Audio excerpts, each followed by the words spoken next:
Welcome to the Channeling Spirit Virtual Summit, a platform where we have invited Spirit to share messages, healings, and transmissions with all of us. May this energetic experience help us to expand our awareness and to deepen the relationship we have with our higher self, our spiritual team, and with Source, however we define them. Thank you for being here and for taking part in this amazing journey.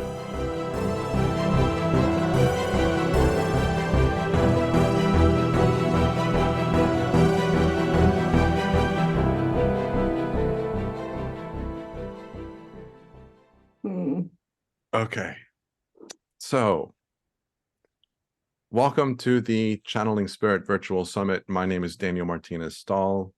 This is Season 7, Episode 11. And with me today is Marina Galan. She would not describe herself as a channel, and this is not a conversation that would normally kind of fall into a channeling summit. However, she channels all the time. She just hasn't used that language, at least not in the context of our conversations. We both met through the Three Principles community a number of years ago, and we grew and expanded in that understanding, which I talk about all the time. So if you guys have been with me in the past, you know that I bring this up all the time. It is a foundational description of what I refer to as the existence of life and the essence of life. Many people in the Three Principles community will discuss it or describe it or talk about it as a description of human experience or of our psychological experience as humans. And it isn't as narrow as that. It is literally a description of all existence of existence. And so it's really cool to start playing in the spiritual realm where we start to connect with Spirit and talk to Spirit, and their messages align very beautifully with the messages found in the Three Principles community. There's a lot of parallels in that. And I started hearing little things within the conversation in the spiritual context that helped me understand more deeply what Sydney Banks was referring to when he first described the Three Principles. So the Three Principles, a description of life presented by Sydney Banks after an enlightenment experience that he had in the mid-70s, early to mid-70s. And just simply speaking, the Three Principles are the energy of life, consciousness, which is your power of awareness, your ability to be aware, and the power of thought, the energy that makes thought possible. And so the relationship between the three works seamlessly and synchronistically to create experience and to create form and our relationship with it. And so it's just a beautiful, simple description that extends outwards. And the reason that I wanted to invite Marina Galan to this conversation is because I've missed her. And because the power of the principles for me as a grounding conversation into my humanity is where this is, for me, really, really powerful. And Marina is one of the people in the Three Principles community that I not only love to listen to, but her description and discussions within the community is more expansive than a lot of the other speakers in the community. And so I wanted to bring her in here because what the Three Principles talks about all the time is that we are the energy of life. We are connected to the intelligence of life, and this intelligence can communicate through us and does communicate through us all the time, which is channeling. It's just not referred to as that. It's not looked in that same way, but it is. You're connecting with the energy of life, and this energy of life is channeling information to you and through you for you to expand into more loving, more expansive, more collaborative relationships within yourself and within life. And so there's a lot, again, like I said, there's a lot of parallels in the conversation. And as I was telling Marina, I've missed her. It's been a while since we've had a conversation. And so this was an excuse for me to say, okay, I'm inviting you to speak and you have no choice. And so I love her to pieces. She's one of my favorite people in the world. And I will stop speaking about her and let her introduce herself to you, and then we will go from there. I don't think more of an introduction is needed, but thank you. Yeah, thank you. Well, thank you so much for inviting me and for having me here. I was reflecting on the last few days about where we could take this conversation, but reading the titles of all the other talks that were being part of this summit, it became very clear to me that there is one aspect in particular of the three principles that people don't often discuss. And I think it is incredibly important and incredibly relevant.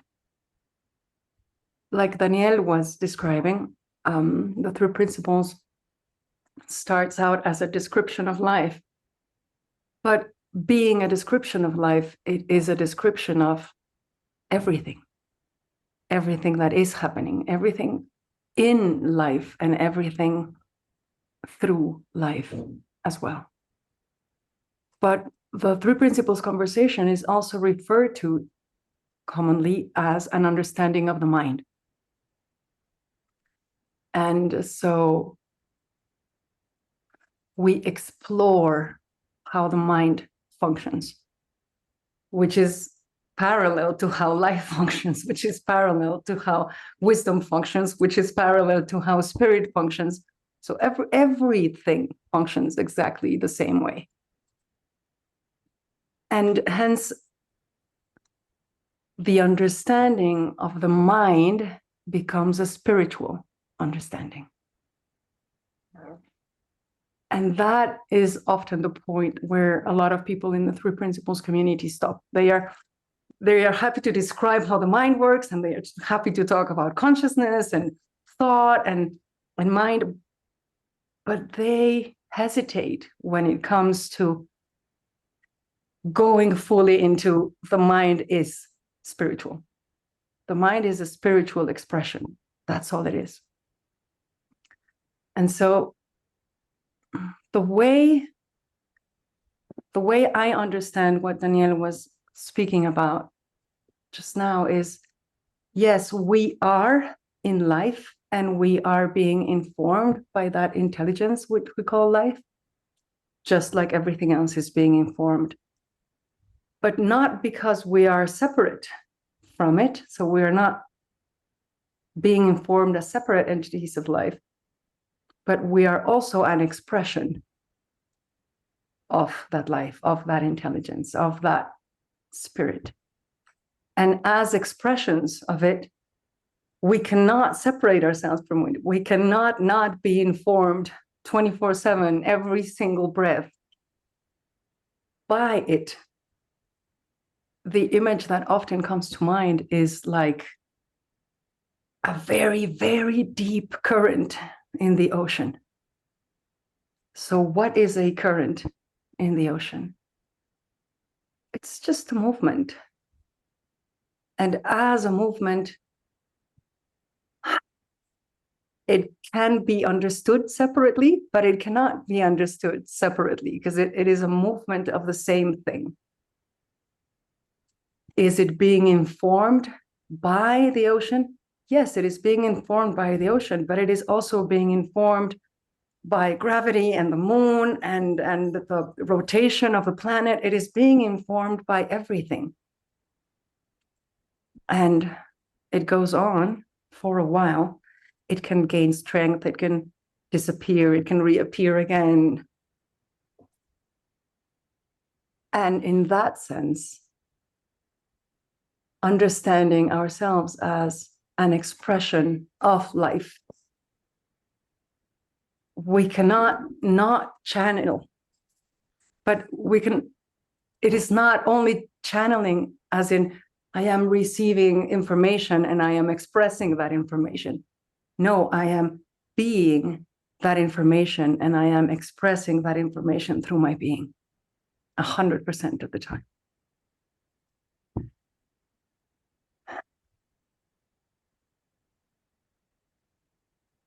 I am aware of the fact that we usually tend to fall for understanding ourselves as separate and then being informed from.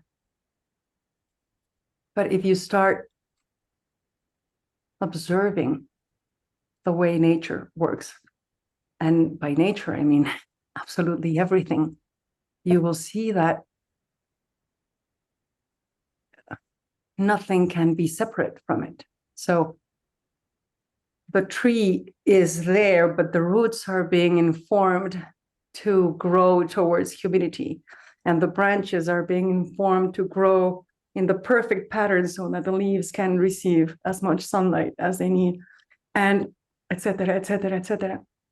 Everything is being informed, and everything around it is being informed. A few days ago, I was walking out in the fields with my dogs, which I do a lot of. I walk a lot with my dogs. And so I observed nature a lot.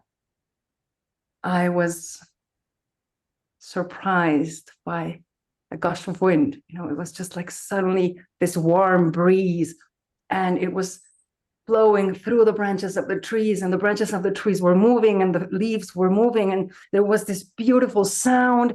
So I started observing how the trees were shaped by the breeze and where it usually comes from. But at the same time, the breeze was being shaped by the trees, and it was being impacted by them. It was changing its direction as it blew through the branches and the leaves. So you really begin to see this interdependence, interconnection because of oneness. Now,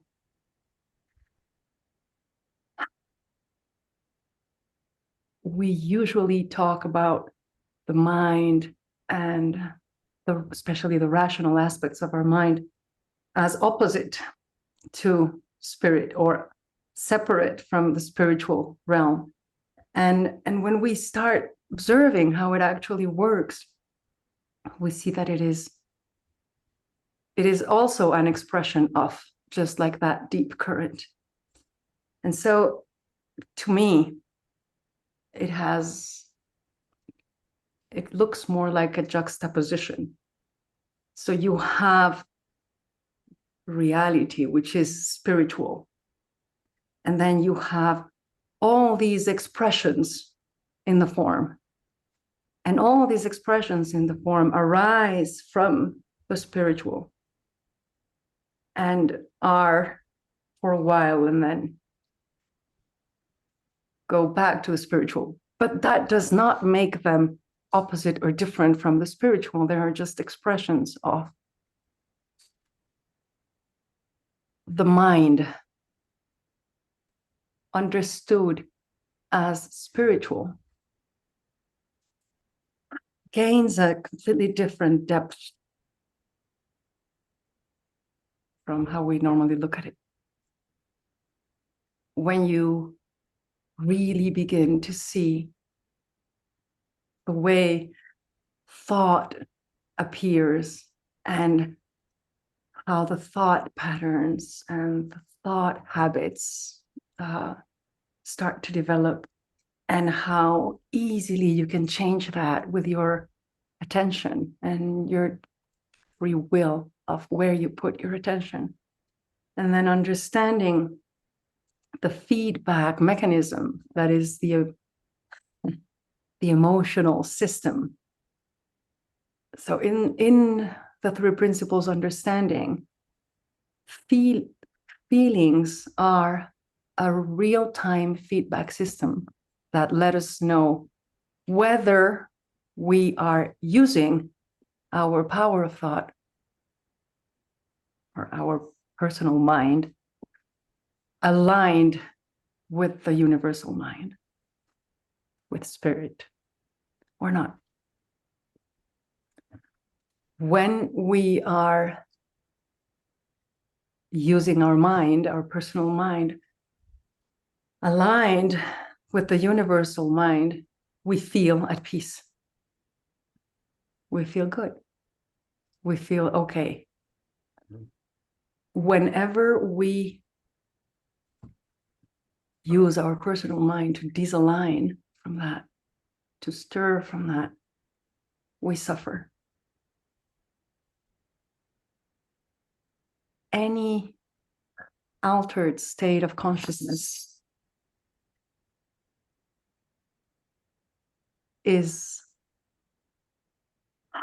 sacred information inviting us back to the alignment, aligning us back into a free flow collaboration with life.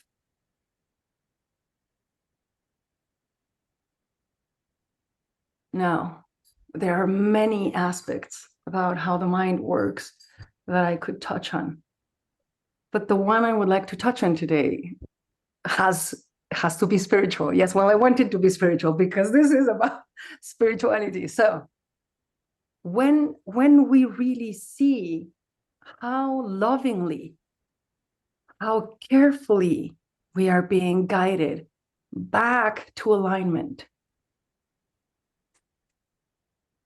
we see love for us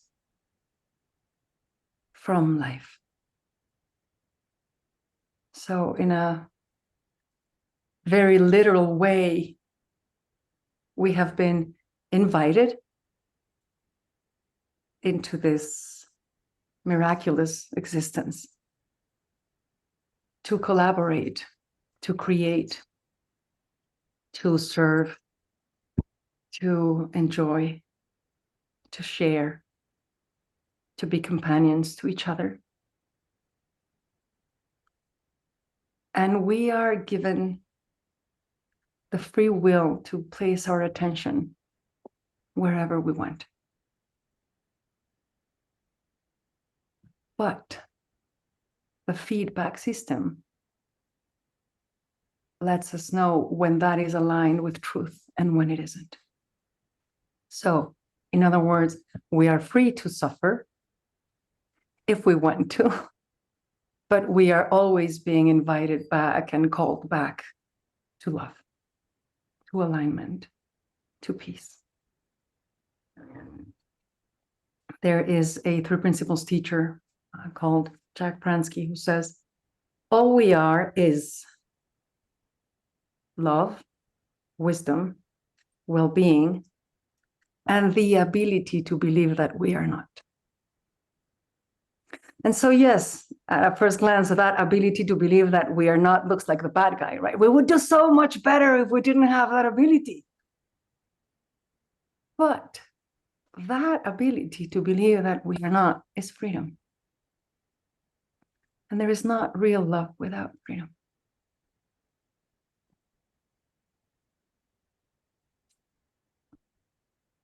So when you look at it from that depth, you see that two things. First one, you are being allowed completely. There is nothing in life that is telling you that is the wrong way to suffer. You should not be suffering that way. No, you are being completely allowed. And I cannot imagine a larger love than that. And number two, you are being fully trusted by life, by spirit, by universal energy, however you want to call it. You are trusted to the point of creating your own suffering. I mean, come on, even that is allowed. And so when we were summoned here, we were summoned in absolute allowance and absolute trust, and hence absolute freedom. It cannot be any other way. So we would not be able to fully and truly understand love, wisdom, well-being if we did not have the ability to believe every once in a while that we are not that. if we were not free to fool ourselves into believing that we are something else, if we were not able to fall for the illusion of form.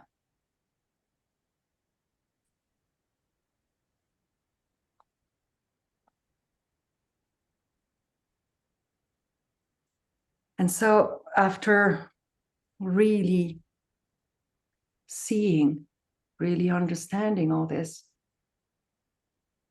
we begin to see that form is just the excuse to know the formless, like the contrast, the necessary contrast, to go back to the formless, to recognize the formless. So there is the formless, like the backsplash, right? Like the background. And then you have all sorts of characters coming up in the front stage, right? And we get distracted by it. But none of that would be possible without the background. And so, of course, all form must end so that we can go back to the formless, so that our attention can go back to the formless, so that we can learn to detach from the form and rest, allow ourselves to rest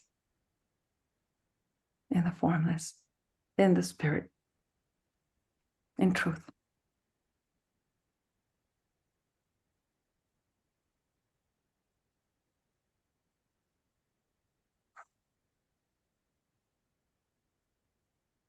There is absolutely nothing in this universe that is not spiritual. And I don't mean, oh, spiritual. No, I mean 100% spiritual. Everything is 100% spiritual. So if I look out my garden and I see the bushes and then I see flowers blooming, it's like, oh, that's an expression of spirit. That's a channeling also. And there is so much beauty and so much tenderness and so much love in those channelings. Everything is spiritual, and everything is an excuse and a reason to remember. Everything is an invitation.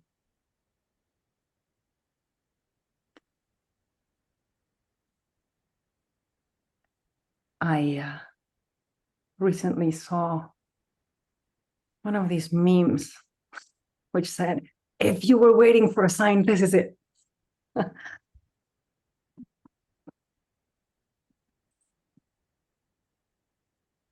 You see, the sign is always there, always.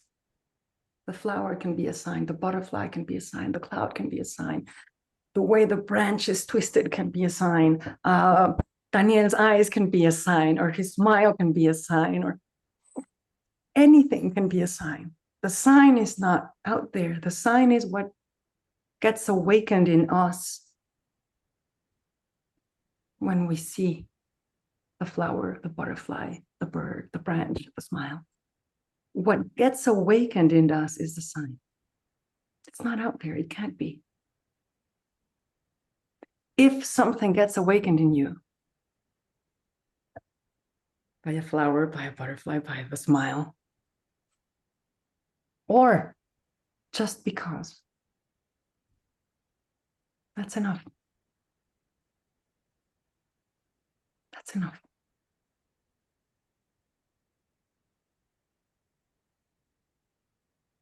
I'm curious about something, if you would indulge me. When when I was kind of reaching out to you saying, hey, let's have a talk, and you're like, what are we going to talk about? And I said, well, I would love to kind of bring up the subject of how the understanding that's typically taught within the three principles, community and that communication, is aligning with the conversation that's happening a lot in the spiritual community about how we're all going to the fifth dimension. And you said, what the hell's the fifth dimension? And then I said, yes, and you did not indulge me in explaining, but I have been reflecting around it. Yes. And what I said, I left it very simple and very kind of upfront. But what I said was the third dimension is typically the dimension of separation, where we experience lack, limitation, separate from each other, separate from money, separate from my health, separate from abundance, separate from earth, separate from the universe. That's where we experience separation. The fourth dimension is a dimension, and I'm using the dimensions as described by Sarah Landon in the council because I like them a lot. The fourth dimension is a dimension of transformation, where we begin to recognize and realize that, wait, I can improve the quality of my life by taking some action and getting myself out of lack and limitation by doing work and transforming and healing and fixing and dot, dot, dot. The fifth dimension extends beyond that into a space where we realize and recognize that we are whole and we are complete, and that there isn't anything for us to do to be whole and complete. And so there's no fixing, there's no transforming, there's no manifesting that we need to do to improve the quality of our life, because we are already whole and complete. And to live life from that space and to create from that space of oneness, of wholeness with life, with the universe, with abundance, with everything, is what the fifth dimensional space is. And the idea, for those of you that have joined from the Three Principles community that may not have come across this idea, is that Gaia, our Mother Earth, has already chosen that she wants to have the experience of a fifth dimensional reality. And so she has shifted into fifth dimension, and she is bringing everyone else along that journey. And so we are shifting in that journey. And so it is we are the bridge where we are living at the end of the old perspective, which is 3 and 4th dimension, and we're moving into a 5th dimension, and we are literally at that bridge point. And the Three Principles community and the Three Principles conversation points to this. They just use different language. They use different references. But a lot of the messaging from Sydney's messages is, you are whole, you are complete, you are love. And when you come from that space, miracles happen. Yes. And then you said, you've been thinking about this and a lot of things have been coming up to mind. And so I would love to hear your thoughts of, when I introduced this, what came up for you? Well, to be absolutely honest, you didn't say all that. This is the first time I am hearing this, but I will speak to it. So, what the Three Principles point to is I am going to use the language you were using, okay? The 5th dimension has always been true. It is just that we were not ready to see that. So, one thing is truth and reality, which is this has always been true, oneness. I don't like the word abundance, because abundance is opposite of, and when there is wholeness, there is no abundance and lack, right? So abundance doesn't make sense in a universe where everything is already given. I mean, it would be the epitome of abundance, everything, right? So the 5th dimension is already a given. Wholeness is already a given. Let's say abundance is already a given. Communion is already a given. It's just that we were not aware of that. Now, what creates transformation? What makes transformation possible? You disappeared. Oh, there you are. What makes transformation possible? Because you spoke about effort and work, and yes, the only thing that makes transformation possible is seeing truth. we don't often see experiences in which one sees all of truth at once, although there are some cases like Sydney Banks and others. Usually what happens is that we get a glimpse of truth, and that brings transformation. And then we get another glimpse of truth, and that brings transformation. Now, how do we see truth? Well, by holding a little more lightly what we consider to be true now. Yes, and opening up to the possibility of seeing something new, of seeing something different. Now, according to the three principles understanding, that is, how do I put this? That is an open mind, a way of using your mind. You can use your mind in an open way or in a closed way. So when we are using our mind in a closed way, we are playing with what we already know, with what we have already seen. Everything is known. When we open up our minds and we begin playing with the possibility of seeing something new, something else, something beyond what we have already seen, what we already know, we are willingly opening ourselves off to new thought, new insight. So, what does that mean? It means seeing a little bit more truth, getting another glimpse of truth. But I have discovered in my humble personal experience that it is possible to live according to oneness and everything it implies, even if you have not seen it yet.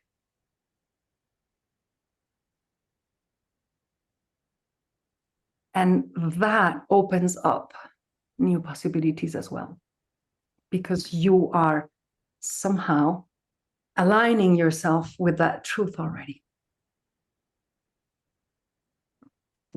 Is this making sense? It does to me. Yeah. But there are different philosophers in different eras that have spoken about the world is patiently waiting for our senses to grow sharper. Well, yeah, life is patiently waiting for our consciousness and awareness to expand enough to see truth. Now, this is incredibly important. Given that everything, every expression of life is being guided, the question arises, what are we being guided towards? Because there is guidance. That is undeniable. There is guidance. So what are we being guided towards? It seems to me that we are always being guided to alignment, and hence to our best possibility, to evolution, to truth, to expansion. But given that every single expression of life has guidance, getting there is inevitable.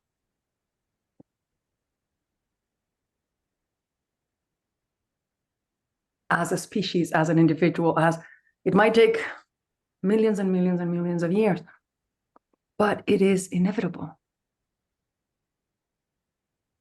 because there is guidance as part of the system. You cannot separate the system from guidance. It is an integral part of it.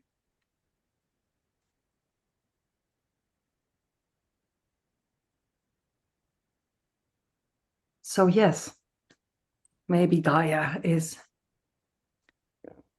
moving into or ready to exist in or ready to live by truth, and it is taking us all with it. Well, yeah, but it cannot be just Gaia. It has to be everything. Everything.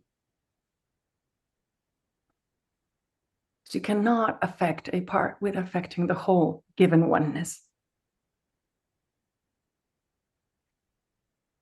So in a way, in a very literal way, every single insight we have when we open up ourselves to truth, every single insight we have is collaborating with that. So we are willingly bringing ourselves to the table as instruments of expansion of consciousness through insight or through channeling, to use your language.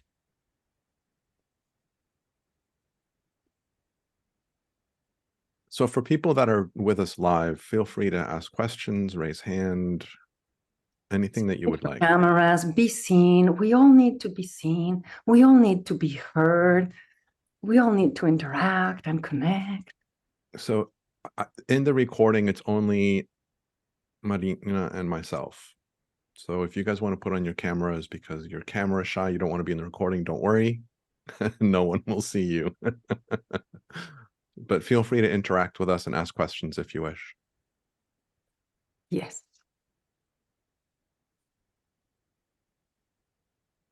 Okay. The idea that it is inevitable. You mentioned before we got onto the call that this has been a very challenging time for you, but that you're doing really well. Yeah. Can you speak about that distinction, but in the recognition that it isn't a distinction?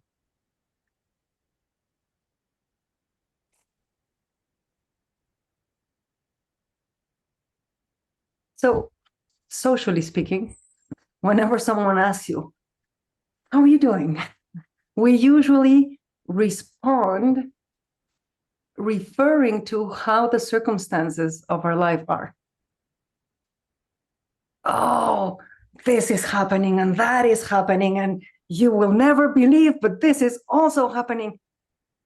But that is what is happening. That has nothing to do with how you are.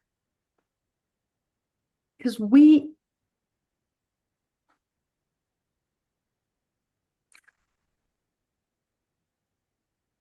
by choosing which thoughts we pay attention to, we create our experience of circumstances. We cannot feel circumstances. We cannot experience circumstances. We can only experience our narrative about the circumstance. And again, those narratives are either aligned with truth or not. And when our narrative is not aligned with truth, we suffer. I will give you a personal example. Can I give a very personal example? Okay. My father died at the beginning of this year. Now, I had imagined 1,000 times how that moment would be, how that experience would be. And when he died, I could see how easily I could bring one of those narratives and impose it on reality. Oh, this is what I am supposed to feel according to the tradition of the family, da, da, da, da, da. Or this is what I should feel given my story with my father. Or this is what I could feel, whatever. And it would have been incredibly easy for me to impose one of those narratives.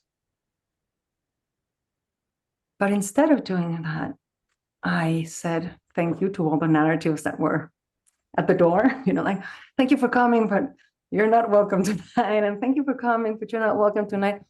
And I opened up myself to a completely new experience of my father's death. And in that opening, I found something absolutely and completely unexpected and miraculous that I could not have imagined as a possible experience. Now, if we talk about grief, psychologists say that there are 5 stages to grief, right? Negation, anger, negotiation, sadness, acceptance. If we look at those, what they are talking about is different narratives. I am angry that this is happening, has to do with or negation, no, negation first. No, this cannot be happening. That's just a narrative. And then you accept, okay, this has happened, but I am angry that it has happened.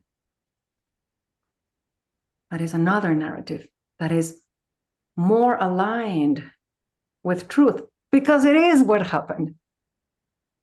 And then you have the next narrative, which is sadness. Oh, yes, this happened, but well, and there's just different narratives, different thoughts that I am buying into. And so the circumstance, the death of my father, can be experienced with anger, with sadness, with negation, with absolute peace, there's an endless number of possible experiences of it. Grief is a moving from non-agreement with reality to agreement with reality. Now, when we are in disagreement with reality,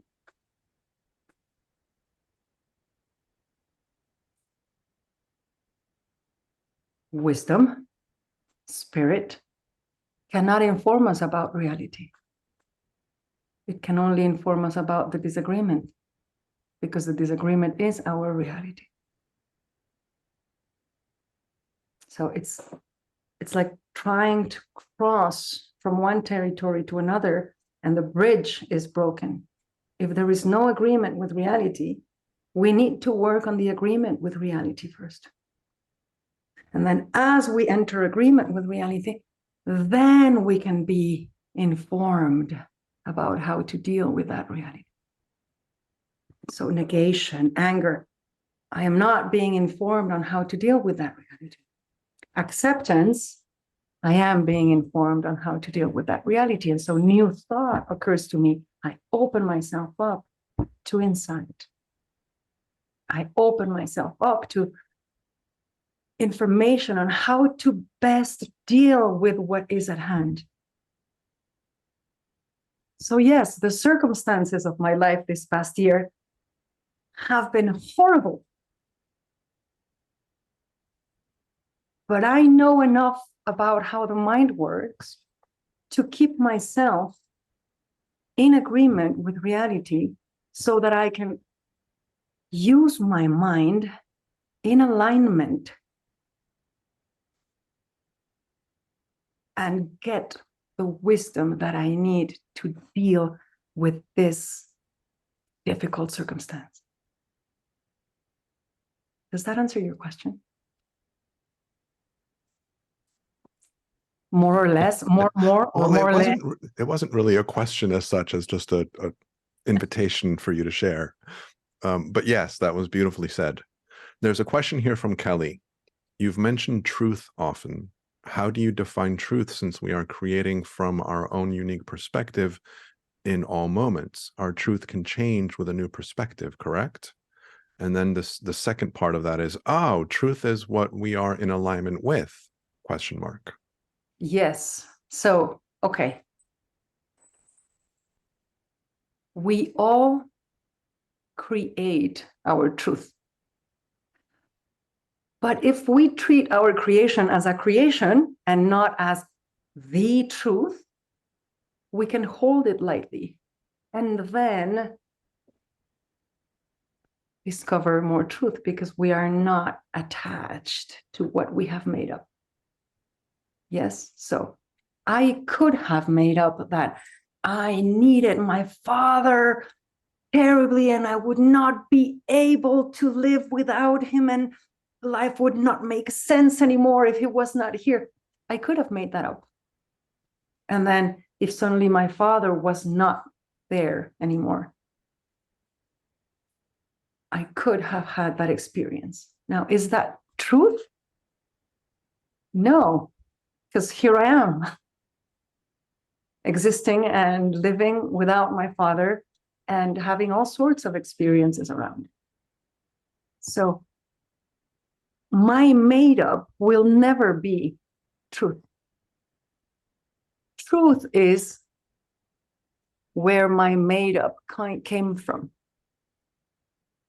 Truth is that we all have the ability to make up narratives and believe them and have the experiences of them. That is truth. And that is true for everybody alive on earth right now. Everybody has the power to create narratives from their wonderful gift of thought and experience them. You see, that is truth. What I create is my truth. So if we start looking at what is true for everyone 24/7, then we start distinguishing from how the mind operates versus what the mind creates. What the mind creates is personal. How the mind creates is universal.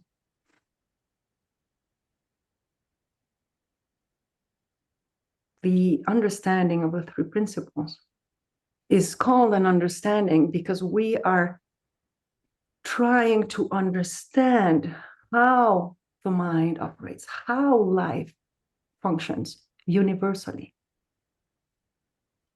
So, universally, all human beings are creating narratives from their power of thought and are living these experiences of their narratives.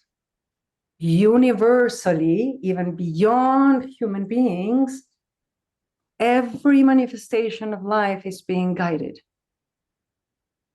So in a way, why the roots of the tree are pursuing humidity is also channeling. There's a channeling of wisdom there. Just like we channel wisdom, everything is channeling wisdom. So universally, there is a guidance. Undeniable. Every expression. Cooperation in nature. Undeniable. The humans less because we believe our narratives, you see? So because we believe our narratives, we disalign with cooperation. And when we disalign from cooperation, we create suffering. And that suffering is the invitation back to truth. What is true? Oneness. If oneness is true, then cooperation, synergy, communication must be what we are being guided towards. The state that the world is in, tragic. You can trace every single tragedy that is happening in the world to a narrative that is misaligned with the truth of oneness. Misaligned with the truth of guidance.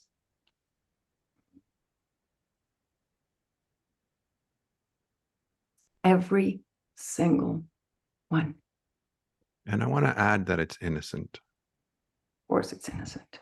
I want to add this. This is something that Sydney Banks talks a lot about, and I've taken that on hugely for people that have been listening to me talk for a while, I talk about our innocence all the time. It's an innocent misunderstanding. See, the innocent misunderstanding is pointing to the possibility of a wider, deeper understanding. So when we understand, oh, this is how guidance is working. Oh, this is how I can create with thought. Oh, these are the consequences of believing my thinking. When my feelings are warning me that I am disalignment. The more we understand that, the less we fall for it. The less we fall for that innocent misunderstanding. And the possibility of consciousness is more and more expansive. And so kind of converting this into the language that's used a lot, when we understand how the system of life works, we're able to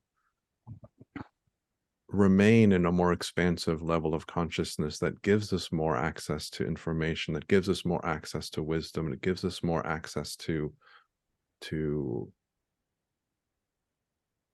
solutions. And when we innocently get caught into a story that brings us and engages us into some perception of separation, some perception of lack, some perception of lacking, limitation, it narrows our perspective, it narrows our focus, it narrows our ability to perceive, it narrows our ability to receive and to listen to a greater communication that is always guiding us. And so there is this ample communication and guidance happening, and then there's our narrative.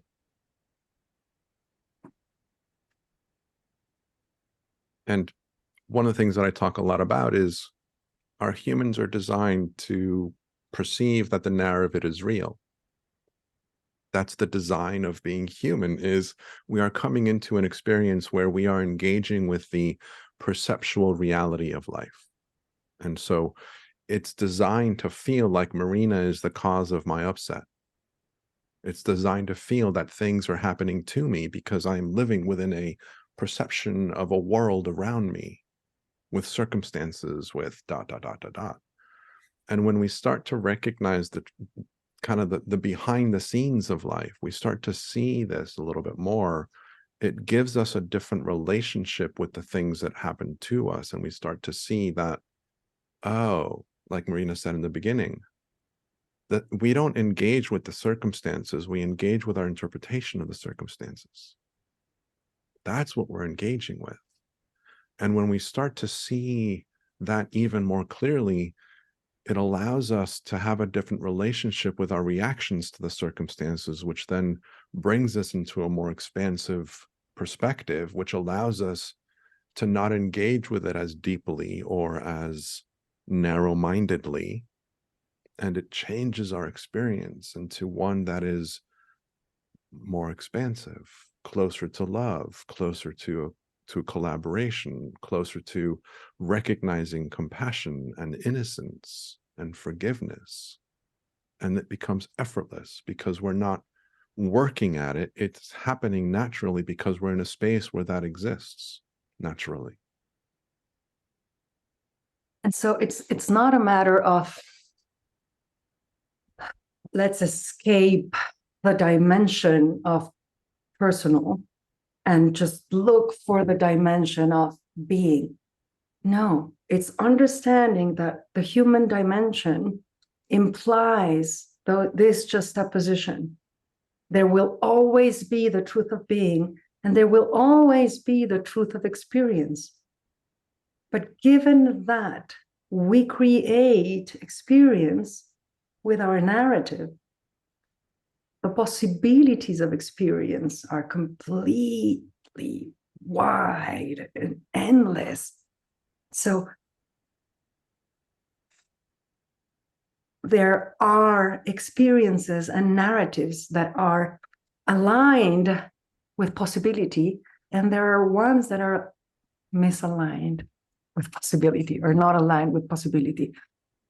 And our emotional system is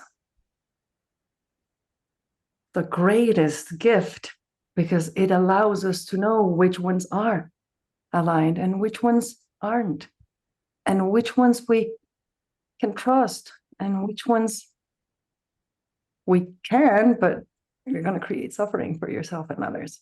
Not so much. Well, you can, but hey, Yeah. you're free, right? And again, one thing that's really important here is that there's no judgment. One isn't better than the other. It's just a different experience. And we have, again, like Marina was saying earlier, we have the gift of freedom. We can choose. We can choose what experience we want to have. And within the spiritual conversation, you know, people will talk about how, oh, well, our higher soul wants to experience this lesson, and so that's why I'm experiencing this lesson. That aside, okay, our moment to moment, our choices moment by moment are the ones that are leading to the quality of our experience in that moment and to the moment that we're creating in the next moment. And so how we interact with life, and this is why I always talk about how the more that I have understood the system behind life, the more effective I am at living my life in the way that I want to live my life, that I want to experience my life. And of course, again, I am human. My human is going to get caught up in things, and I'm going to wake up and go, oh, look at me, I got caught up again. Okay. And there's more compassion for myself in those moments. There's more love for my human in those moments. And it's also part of this idea of allowing myself to experience the grief and the sorrow and the loss from a space of grace and of peace and of ease, as opposed to resisting against it or fighting against it or struggling against it. There's an allowance of energy to flow through us without having to hold on to it and keep it into our experience longer than it needs to be. Which is another aspect of this, is the more that we think about something, the more we hold on to it, the longer it stays. And when we allow ourselves to just allow the energy to flow, it's not to say that it's going to disappear instantly. It might, but it might not. But it's going to flow smoother and easier, more gracefully, if we just allow it to just be. And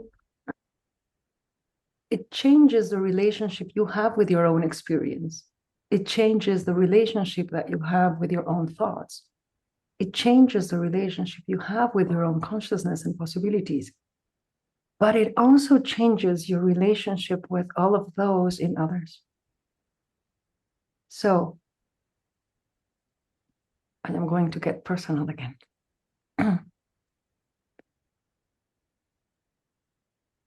I have learned, this is going to sound a little harsh, but it's not, believe me. I have learned to respect the ways in which my loved ones are choosing to suffer.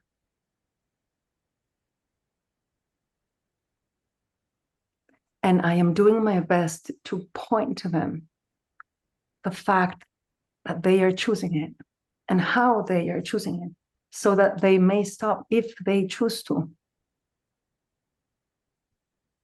But I have become incredibly respectful of the way they are choosing to suffer, and I am not trying to change them anymore and to save them and rescue them anymore. So my relationship to their suffering has changed the whole equation, and it has made them more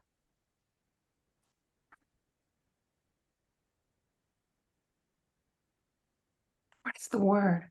It has allowed them for the ownership of their suffering. And all sorts of miracles have come from that. Sometimes, and sometimes no.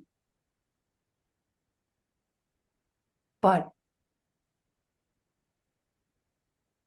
if life is willing to respect my choice of suffering, why wouldn't I be able to respect someone else's?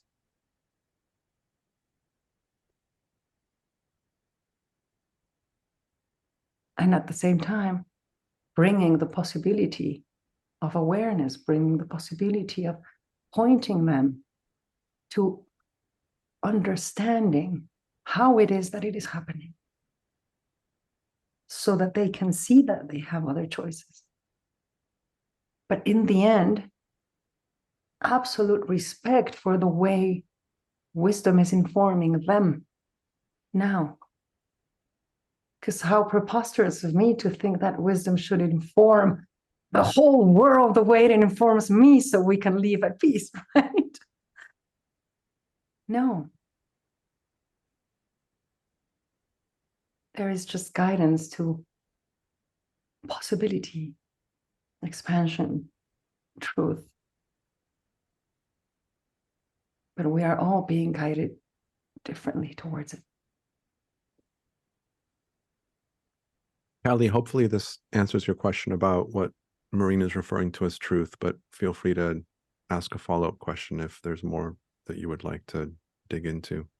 And again, anybody else that's listening, please feel free to ask a question, interact with us, play with us, whatever you like. As you were talking, Marina, I was thinking about how, and it might be a different kind of direction, but the thought kind of popped in my head.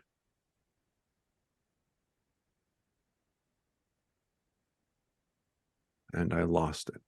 So it's gone. Came and went. It'll come back maybe. Maybe. Maybe. And if not, it won't. And that's perfect. Okay. Yeah. So Callie says, yes, I have learned to not steal another's contrast. It is not mine, it is theirs. In the contrast, a choice can be made by the individual. Yeah. Oh, that's the thought that came to me. Not too long ago, I was listening to Bashar, who channels through a guy whose name I always forget. Sorry, but Bashar was introduced to me recently by a friend of mine. He's for Marina's sake, and for those that aren't familiar in this space, Bashar is a very advanced being in another world that is channeling through human in order to help us expand. And he was talking about, in answering a question, he made a comment that really resonated with me. He said, you cannot change the world around you.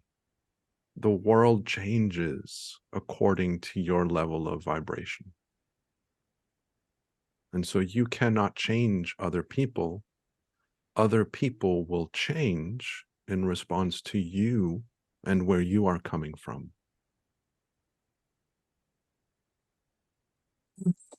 When I was very little, my mother told me the story of my great-great-great-great-great-grandaunt, who was a nun in a cloister. And she spent her whole life in the cloister since she was 15 until the day she died at 70-something. And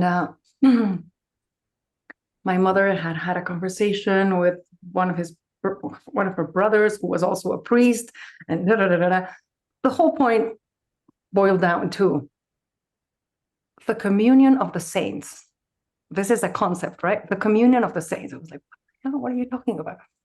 Okay, so the communion of the saints refers to the work that the saints do on themselves without trying to change anything around them, to elevate the state of consciousness of the world.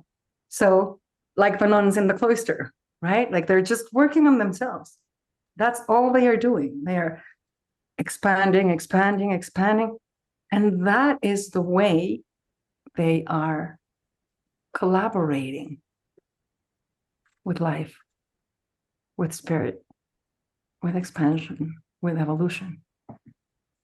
So yes, a lot of people that work in coaching or therapy or in public speaking, they are very concerned with impact. And they try to, better their products and their courses, and their impact does not come from there. It comes from how deep your understanding goes. Again, if we think of a tree cannot be too worried about the roundness of the fruits and the shine of the fruits, the glimmer. No, the tree needs to worry about the roots. And everything else will happen accordingly. So how do you feed yourself? How do you feed your soul? How do you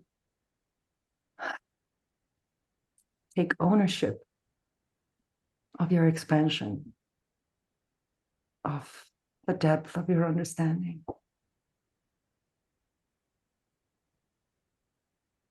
That is where impact comes from. Because you see, we are already impacting the universe, not the world, not our community. No, we are already impacting the universe with our state of consciousness. Because everything we say and everything we do and everything we think and everything we believe has to do with it. We are already impacting the world every single day. We have since the day we were born. It's just how you are impacting it, or more precisely, where are you impacting it from? The narrative of separation? Okay. Or falling back into love, falling back into truth. Where from? Where, when you talk to your daughter, where are you speaking from? To your partner. When you sit with a friend, where are you sitting from? Where are you listening from? Where are you being from? What are you being when you are listening, when you are talking, when you are acting, when you are hugging, when you are loving, when you are cooking, when you are reading, when you are anything? Where from? That is how you are impacting the world. And you cannot not impact it. You can't. It's impossible. So Kelly adds here, your greatest contribution is your individual frequency. I believe this to be true. And Cynthia says, yes, yes, working within loving, laughing, playing, nature, meditation. I am in charge of my happiness. Yes. One of my kids is, he just finished reading a book called Total Ownership. And he has convinced my other two kids to read it. But this book was written by Marines and stuff, so total ownership in this way, And I hear the conversations that they are having, and I love the come from of total ownership. Unfortunately, the conversation stays in just action and reaction, right? It does not go deeper to everything you are being 24/7. But I love the possibility of ownership. And when we recognize, when we see the truth, the universal truth, we are creating our experience from our narrative in the moment. We have that power, and we can dispose of a narrative at any given moment and open ourselves up to a completely new one that we could not have imagined.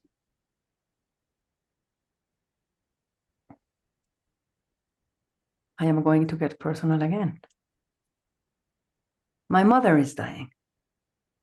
She can die any day. And I am living the privilege of being a companion to her in these last months. I hear so many narratives about what I am going through from my brothers who are not here, from my friends, from everybody around me has a narrative about what I am going through. And it would be so easy to buy into any one of those.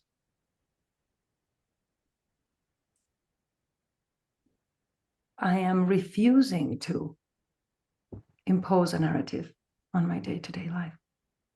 I am actively discovering what my experience of it can be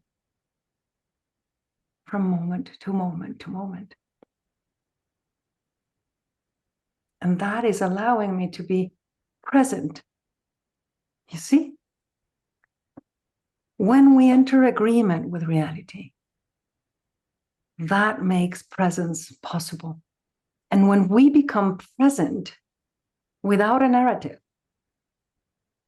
we can read the moment. And then we can respond from a deep space in us to what the moment needs of us, beyond any narrative.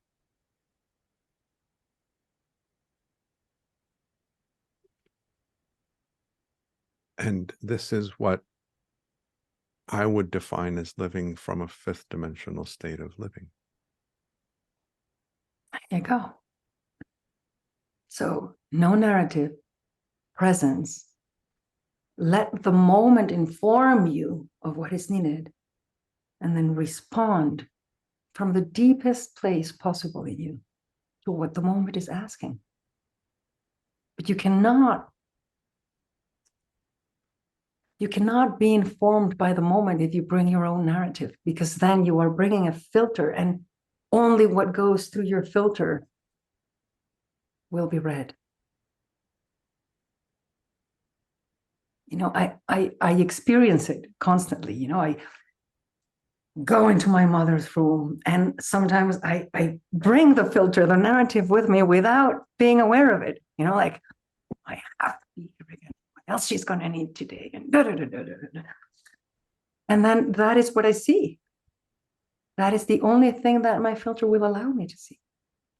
Yes, she's being needy. Yes, she needs something else.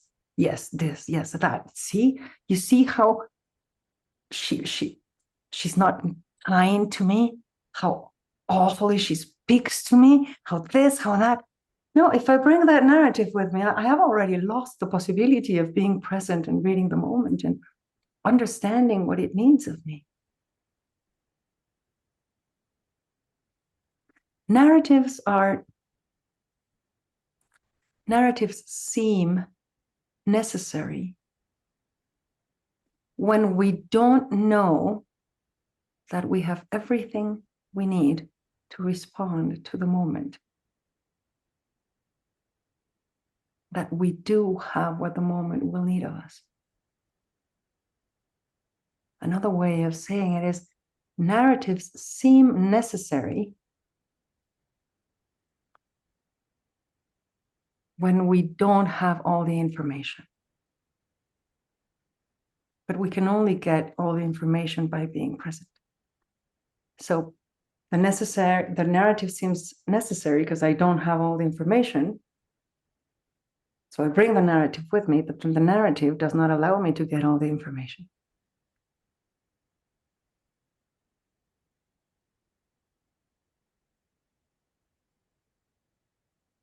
You see?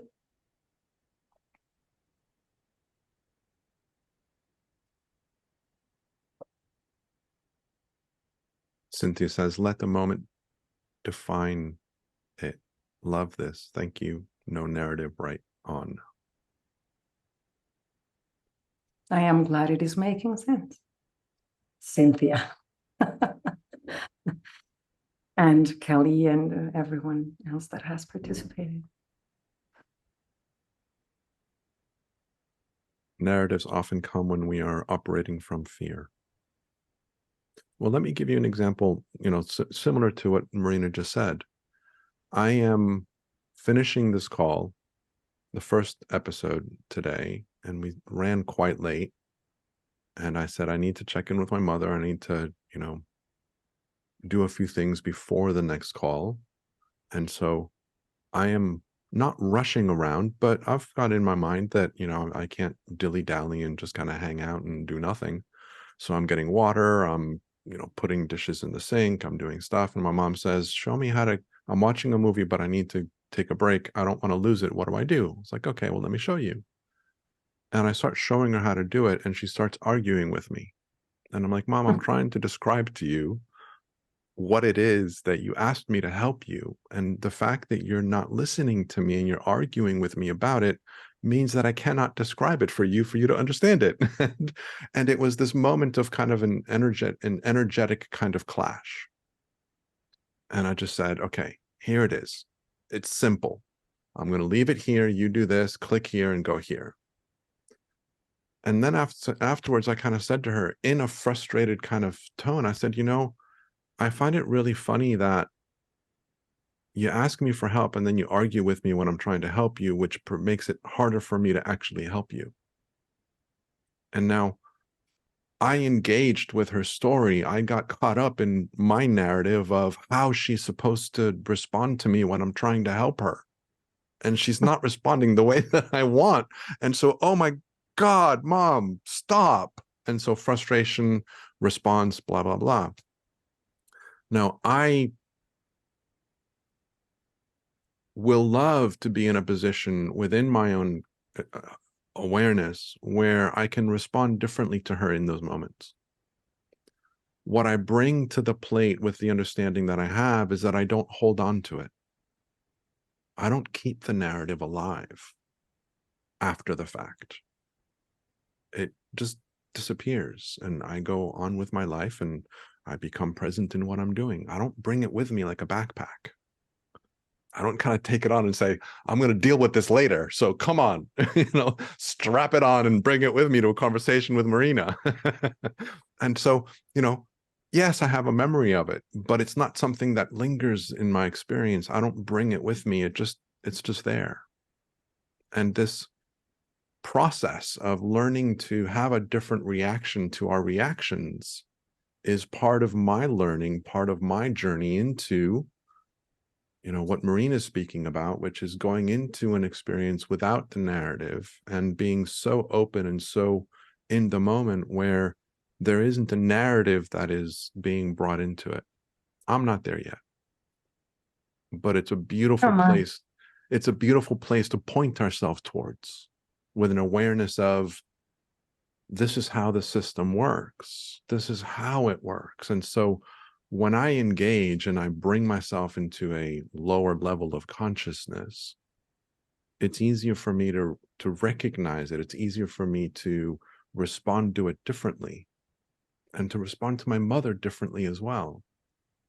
So I don't stay angry with her. I don't yell and scream at her as often or as whatever. But, you know, I do get caught up still, and I will get caught up. Because again, my human is designed to get caught up. And so it's this compassion and the innocence that I see for myself. And I see it in my mother too. You know, she's frustrated because she doesn't understand what I'm saying to her. And so she's responding to that frustration. And then she's getting into the narrative of, I don't get it. I'm, you know, frustrated with you. And then so she's not listening to me. And it creates this kind of, you know, response back and forth where we're impacting each other and preventing ourselves from really being present with each other. An endless loop of reaction from the narrative. Yeah. But the reason that I'm bringing this up is partly is understanding the innocence of my journey and the innocence of her journey means that I don't need to judge myself or her for it, which then creates another narrative, which we strap on as a backpack and take it with us. But all in all, Daniel, what I would say is, in an attempt to bring the two languages together, given the spiritual nature of the mind, every single activity or stirring is a channeling. When we understand channeling, as Bashar or Hicks or whoever, there is a space for it and a time for it. And then the person sits and opens themselves up to it. And then there is language. Yes, that too. But everything we do is a channeling. Everything we say is a channeling from wisdom in the moment, given the narrative that seems real to us in the moment.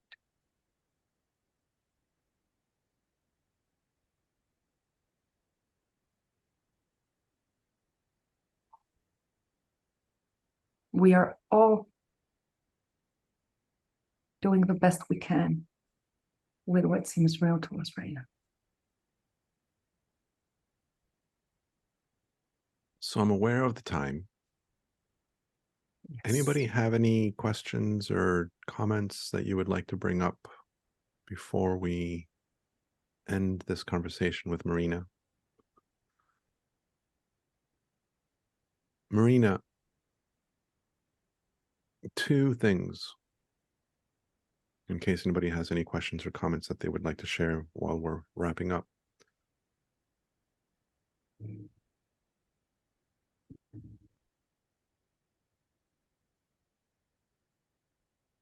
Are you working with people right now? What are you doing? I am working with people. I am working with a small amount of clients because I am busy being a companion to my mother and And changing the world. changing the world. Yes. So I am working with the 3PGC, the Three Principles Global Community, as part of the board. I am working with 3PSP, the Three Principles in Spanish organization as well. And I am working with groups and individual clients for now. I am not running the academy or the coaching space as of now, but maybe soon. So if somebody wanted to work with you, what's the best way for them to do so? Send me an email. Send me an email. You can go to marinagalan.com and find my email there. I haven't updated my website in a very long time. I probably should. I haven't looked at it in a long time either, so I don't know how out of date it is, but it was very simple in the past and it was very straightforward. I don't think that you really needed to update it. I have no idea. I will make a mental note to take a look at it. So marinagalan.com is the easiest way for you to kind of connect with Marina, if you're aligned with her. I cannot speak highly enough about her, and honored to have you here with us. Hopefully you will come back and play with us again if I can, make it into your schedule. I will, yeah, of course. So hopefully you guys have enjoyed this conversation. I feel like something wants to be said. Marina, do you have anything else that you want to share, or is it just something that wants to come through me that I can't quite identify? I don't know, but what is showing up right now is when we stop the narrative, we dispose of the narratives and we make ourselves available for life.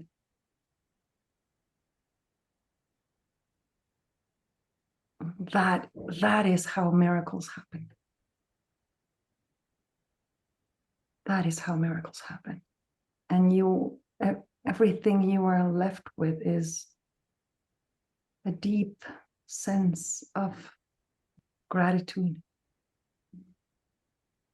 and reverence for life. It's an amazingly beautiful way to live. Thank you so much. Thank you. It's been an honor. Thank you guys for being here and playing and participating. And as always, for people that are listening in the recording or, in the, YouTube and podcasts, you are part of this conversation too. This is a collaboration between all of us.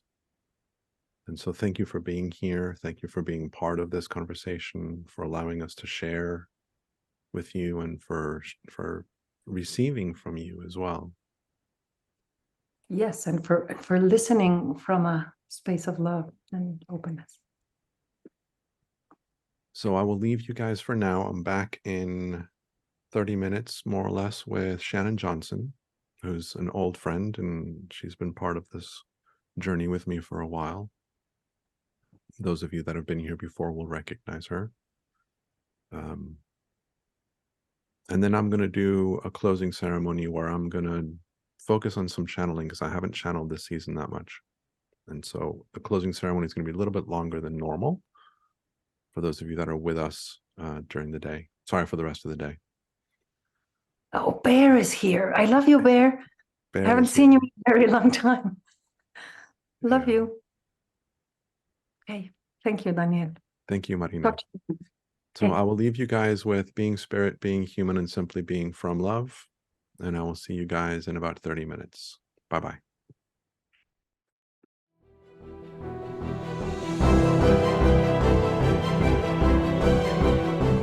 Thank you for being part of this incredible experience. We hope that this session has inspired a new level of understanding within you, allowing you to expand more easily into the essence of your true self and become an even more powerful alchemist in your own life.